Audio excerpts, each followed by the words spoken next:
Tout dans votre vie pourrait ressembler à des eaux mortes et desséchées. Mais si vous commencez à prophétiser la parole de Dieu sur ces eaux, il y aura de la puissance dans votre bouche.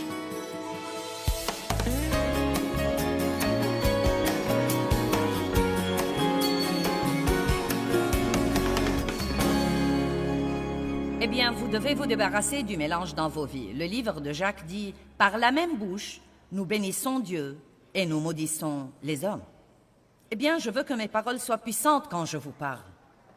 Mes paroles doivent être fortement ointes.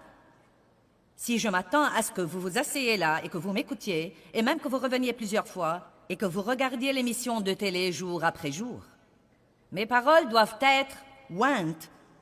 Et mes paroles ne seront pas ointes si je prêche la parole de Dieu quand je suis en public, mais que derrière les portes fermées à la maison, j'utilise ma bouche pour beaucoup d'autres fins impies.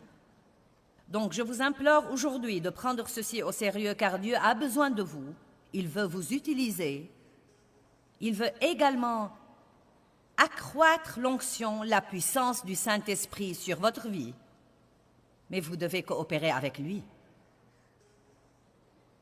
Les paroles portent une puissance créative incroyable. Regardons Ésaïe 55.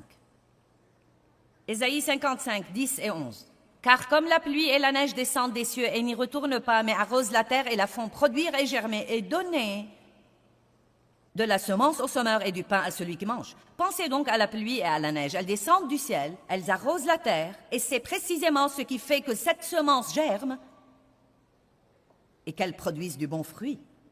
Il dit, « Ainsi sera ma parole qui sort de ma bouche. Elle ne reviendra pas à moi sans résultat, sans produire d'effet et sans être utile, mais fera ce qui est mon plaisir et ma volonté et accomplira ce pourquoi je l'ai envoyée. » Donc cela me dit que quand je prononce la parole de Dieu de ma bouche, non pas mes paroles, mais la parole de Dieu de ma bouche, elle arrose la graine que j'ai plantée par les différentes activités dans ma vie et elle la fait pousser.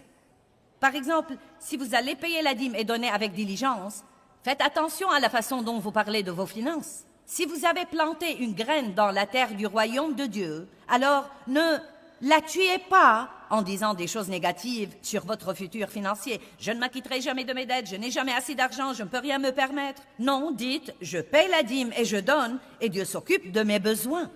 Je suis la tête et non la queue, en haut et jamais en bas, je prête à beaucoup de nations et je ne m'emprunte jamais.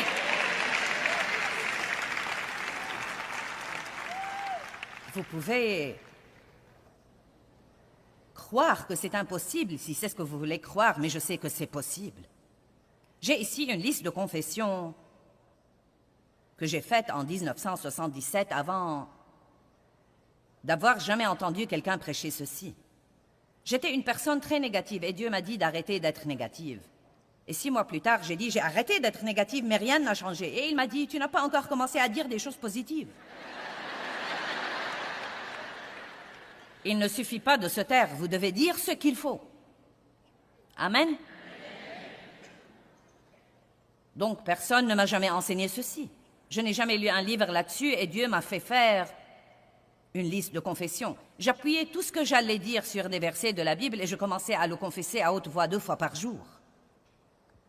Une des choses que j'ai commencé à dire à l'époque était « Je suis la tête et non la queue, en haut et jamais en bas, je prête à beaucoup de nations et je ne m'emprunte jamais. » C'est dans Deutéronome 28.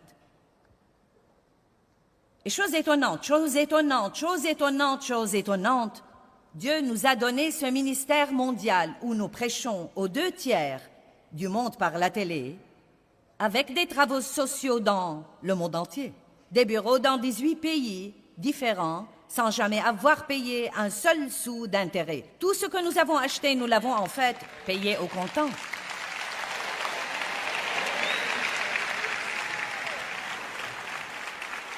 Maintenant, certains pourraient penser, eh bien, ce doit être agréable pour toi. Eh bien, vous n'étiez pas là quand je marchais toute seule dans ma maison, quand je n'avais pas encore d'argent et que j'achetais des vêtements usagés à mes enfants, et quand je n'avais jamais l'occasion de prêcher. J'étais juste une femme brisée, embrouillée, dont on avait abusé Et je croyais Dieu et je me fiais à lui pour apporter la guérison dans ma vie. Et je sentais que j'avais un appel sur ma vie pour enseigner et faisais une petite étude de Bible à 25 personnes. Vous n'étiez pas là quand je traînais dans ma maison et que je disais « Je suis la tête et non la queue, en haut et jamais en bas. Je prête à beaucoup de nations et je ne m'emprunte jamais. »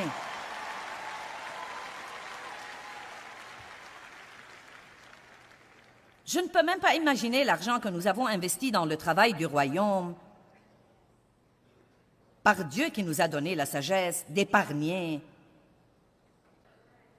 et d'opérer de cette façon.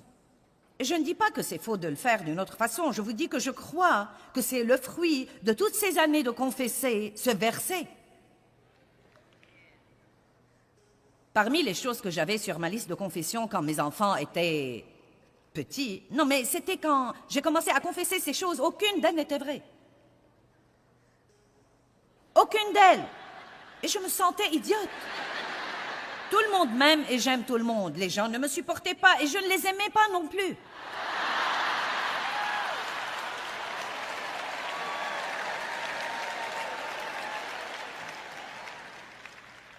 Voilà, celle-ci était bonne. Mon fils David, qui est mon aîné, a une douce personnalité et il n'est pas rebelle. Je me suis réjouie quand ce garçon a quitté la maison à 18 ans. Eh bien, maintenant, c'est lui qui est en Afrique en ce moment pour établir nos travaux sociaux de proximité. Il dirige le programme mondial des missions.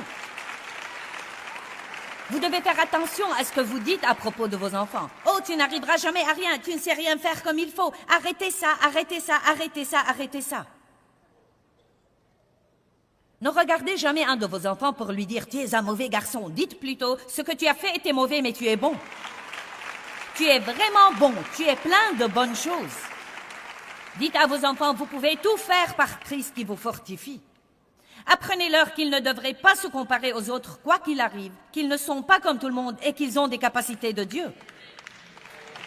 Apprenez-leur des choses que vos parents ne savaient peut-être pas vous enseigner.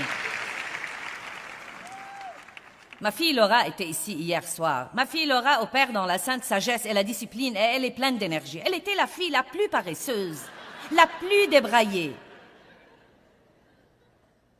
Non, mais je me querellais tout le temps avec elle à cause du désordre qu'elle mettait un peu partout à la maison. Maintenant, elle aide à s'occuper de moi.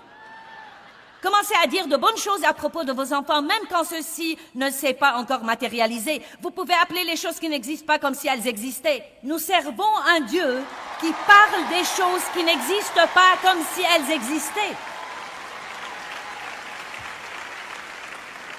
Arrêtez d'appeler tout ce qui est comme s'il allait toujours rester comme ça et probablement empirer. Ça ne va jamais changer, tu ne vas jamais changer, je n'aurai jamais d'argent.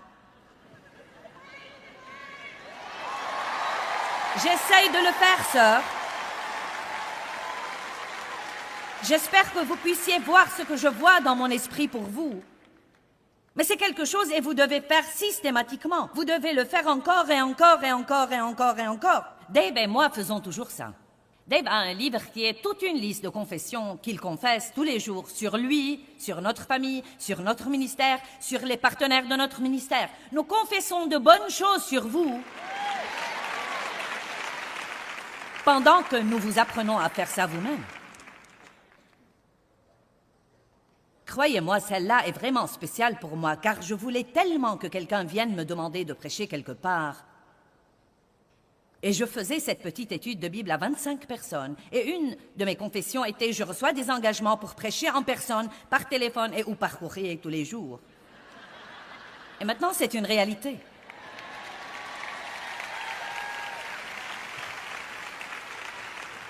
Et celle-là était vraiment bonne. Je suis une femme obéissante et sans aucune rébellion.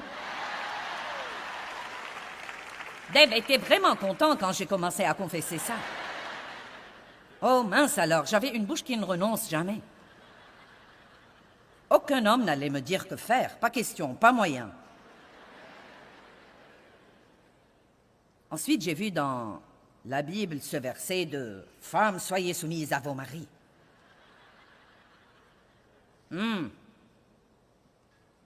J'y suis finalement arrivée, mais ça a pris quelque temps.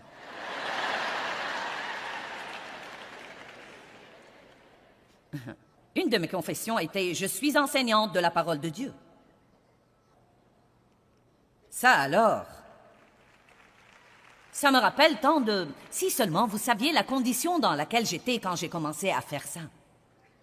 Si seulement vous pouviez comprendre ce que la parole de Dieu a fait dans ma vie. C'est pourquoi je prêche la parole avec une telle ferveur. Je sais qu'il y a une puissance inhérente à la parole de Dieu pour changer votre vie. Si vous vivez d'après cette parole, si vous l'aimez, si vous la prononcez, si vous la confessez, si vous la méditez, et si vous en faites la chose principale dans votre vie. Une des choses que j'avais dites était, tous mes enfants sont mariés à... Ils sont tous mariés à des chrétiens.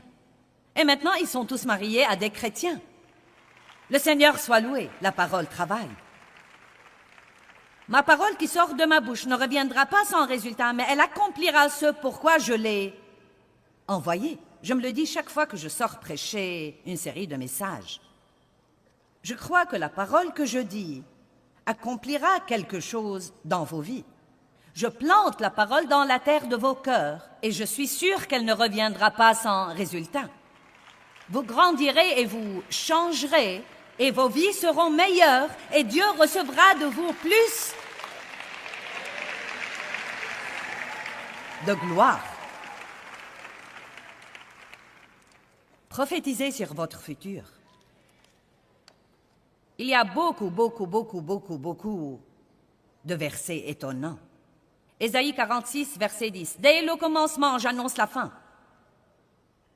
Ésaïe 42, verset 9. Les premières choses se sont accomplies et je vous en annonce de nouvelles avant qu'elles arrivent. Tout ce que vous voulez voir arriver, vous devez commencer à en parler comme s'il était déjà fait. C'est pourquoi je dis de façon régulière, Dieu travaille dans ma vie. Peut-être que je ne vois pas ça, mais Dieu travaille. Dieu travaille dans mes enfants. Dieu travaille dans la personne à qui je suis mariée. Dieu travaille dans mes finances. Dieu travaille. Et je crois que chaque fois que vous dites ça, peut-être que Dieu nous assigne un autre ange pour faire un peu plus de travail. La Bible dit que les anges prêtent l'oreille à la parole de Dieu. Il y a des anges qui nous sont assignés pour nous aider dans notre vie. Des anges gardiens, des anges qui nous aident, des anges qui nous assistent, des anges qui nous protègent, mais ils ne prêtent pas l'oreille aux plaintes.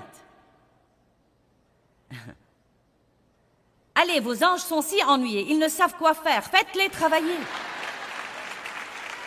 Dites, les anges, il est temps de se lever, nous allons travailler. Je suis la tête et non la queue, en haut et jamais en bas. Je prête à beaucoup de nations et je ne m'emprunte jamais. Je suis une bénédiction partout où que j'aille. Dieu répond à tous mes besoins selon sa richesse en gloire par le Christ. Je marche dans le fruit de l'esprit, l'amour, la joie, la paix, la patience, la bonté, la bienveillance. Et ainsi de suite. Ézéchiel 37.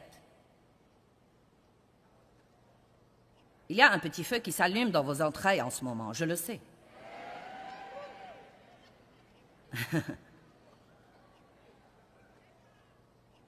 La première chose que vous devez faire, c'est de rentrer chez vous maintenant et de faire vos devoirs. Vous dites, eh bien, je crois que je vais acheter ce livre que tu as écrit, Joyce, et utiliser ta liste. Non, nous avons déjà mis fin à la paresse. Oui, achetez le livre, moi et ma grande gueule, achetez-le. Si nous ne l'avons plus, commandez-le. Vous pouvez utiliser la liste comme un échantillon, mais faites vos devoirs.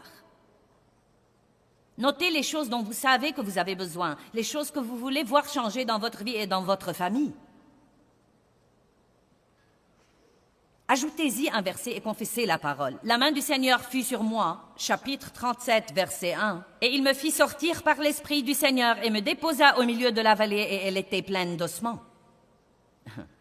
Et il me fit circuler parmi eux et voici, il y avait énormément d'ossements humains dans la vallée ou la plaine et voici, ils étaient très secs. Ossements secs. Je me sens comme un sac d'os secs, Dieu. Et il me dit, fils d'homme, ces os revivront-ils? Je dis, Seigneur Dieu, c'est toi qui le sais. Écoutez ceci, il me dit encore, prophétise sur ces os et dis-leur, ossements secs, écoutez la parole du Seigneur. J'aime ça. Ainsi dit le Seigneur à ses eaux, voici, je vais faire venir en vous un souffle et un esprit pour que vous viviez. Et je mettrai sur vous des nerfs, et je ferai venir sur vous de la chair, et je vous recouvrirai de peau, et je mettrai en vous le souffle et l'esprit, et vous, ossements secs, vivrez, et vous saurez, comprendrez, et vous rendrez compte que je suis le Seigneur, le dirigeant souverain qui exige la loyauté et l'obéissance. Regardez ce qui arrive dans le verset 7. Et je prophétisai comme j'en avais reçu l'ordre, et comme je prophétisais, il y eut un bruit assourdissant, et voici, il se fit une secousse et un tremblement et un cliquetis, et les os se rapprochèrent un os de son os. Puis il continue jusqu'au verset 10. Et tout à coup, ces ossements secs se tinrent debout, une immense armée remplie de l'Esprit de Dieu. Peu importe le nombre d'ossements morts que vous avez dans votre vie, tout dans votre vie pourrait ressembler à des os morts et desséchés. Mais si vous commencez à prophétiser la parole de Dieu, sur ces eaux, il y aura de la puissance dans votre bouche.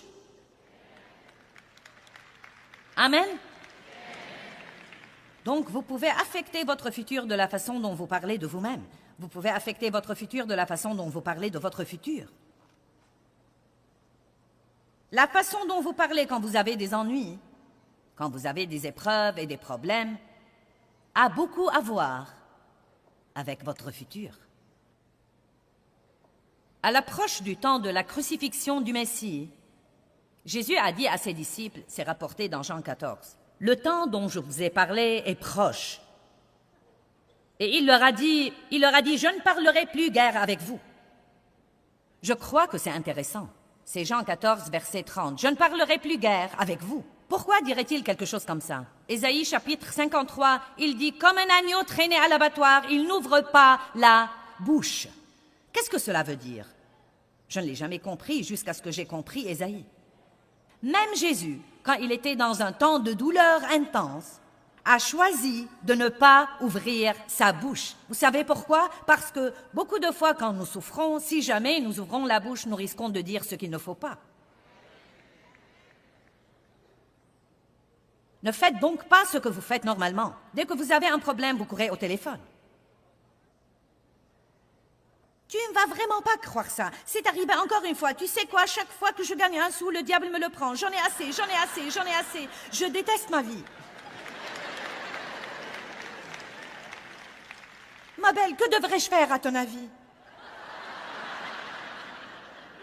Arrêtez de demander ce que vous devriez faire à quelqu'un qui ne sait pas ce qu'il devrait faire lui-même. Demandez conseil à Dieu.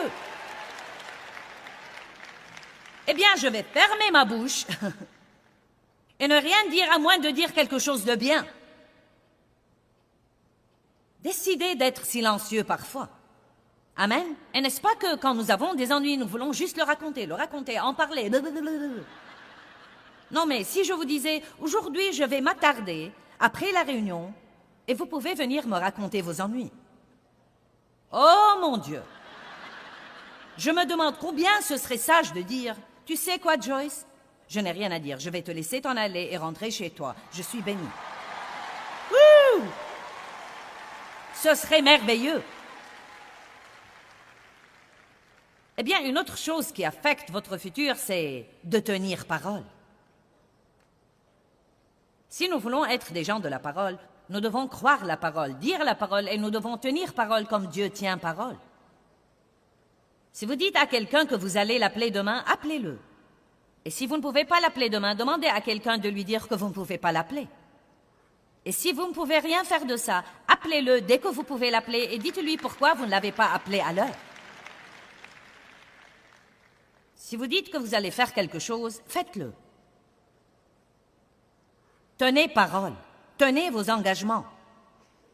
En fait, j'aurais voulu avoir le temps pour ça, mais c'est impossible. Ecclésiaste 5 dit que si nous ne tenons pas nos engagements et les vœux que nous faisons à Dieu, il détruira l'ouvrage de nos mains.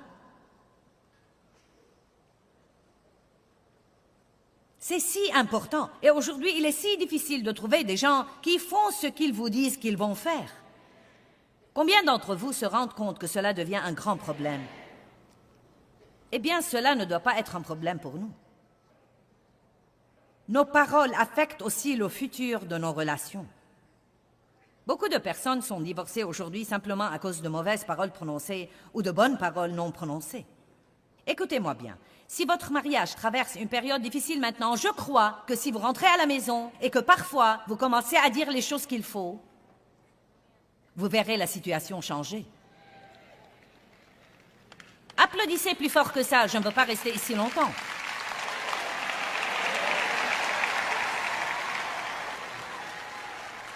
Eh bien, Dieu soit béni, il ne me dit jamais rien de bien, je ne lui dis rien de bien. Oh, allez, ne dites pas de bêtises. Vous êtes censé être la personne spirituellement mûre qui a la parole. Devinez quoi? Celui qui est le plus spirituel fait ce qu'il faut le premier. Amen.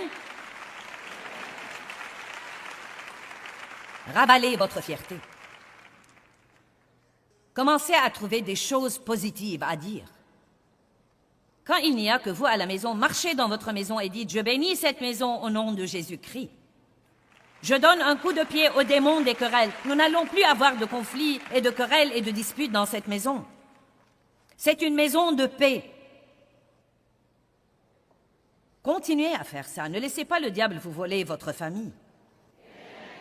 Ne laissez pas le diable vous voler votre mariage. Ne le laissez pas vous voler vos enfants et la connaissance de qui vous êtes en Christ. Ne le laissez pas vous voler votre futur en jetant de mauvaises pensées dans votre cerveau pour que vous ouvriez votre bouche et les débitiez aux autres. Amen. Dites quelque chose exprès. Regardons 2 Timothée 2. 2 Timothée chapitre 2, verset 23.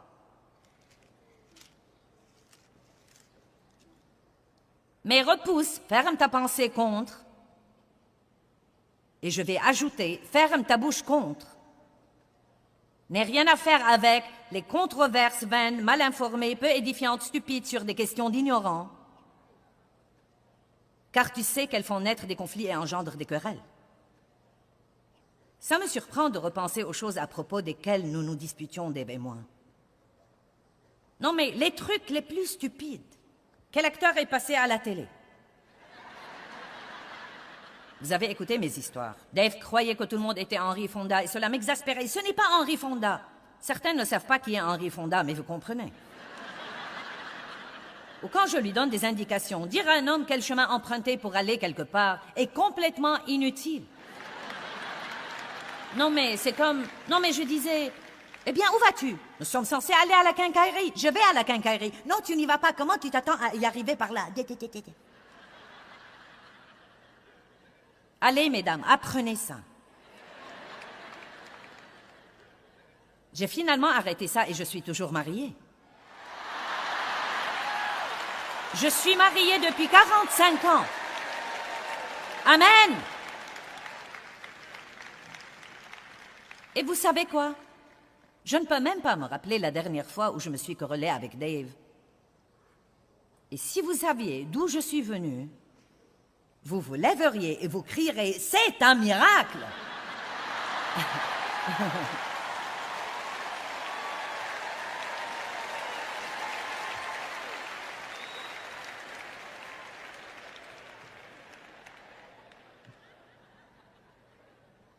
Ne faites pas une montagne d'une taupinière. Ne soyez pas une femme enquiquineuse. Vous savez ce que dit la Bible? Mieux vaut habiter en un coin, sous les toits, que de partager la demeure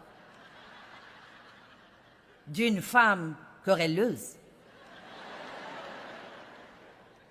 Oh, allez les mecs, vous n'êtes pas si parfaits non plus.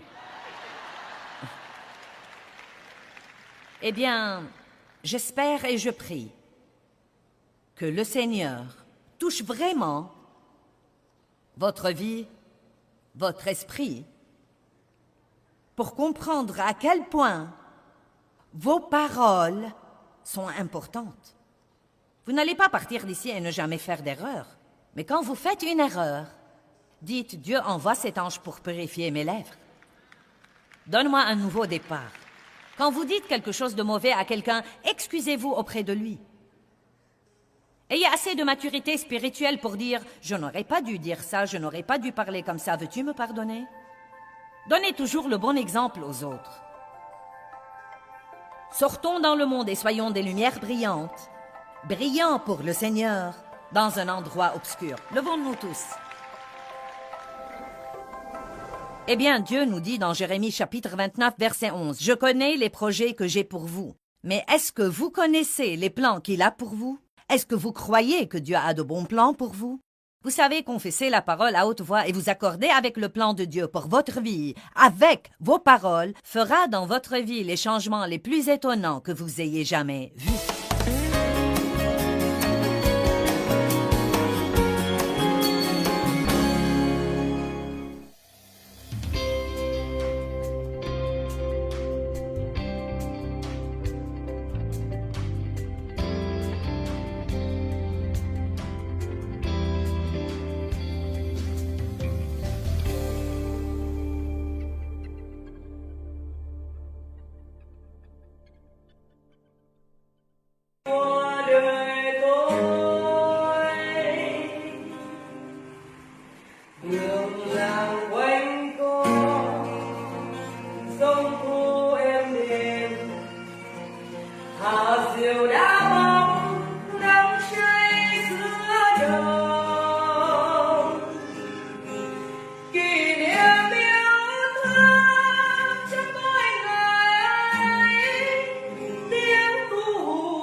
Mùa lụt nước lũ bắt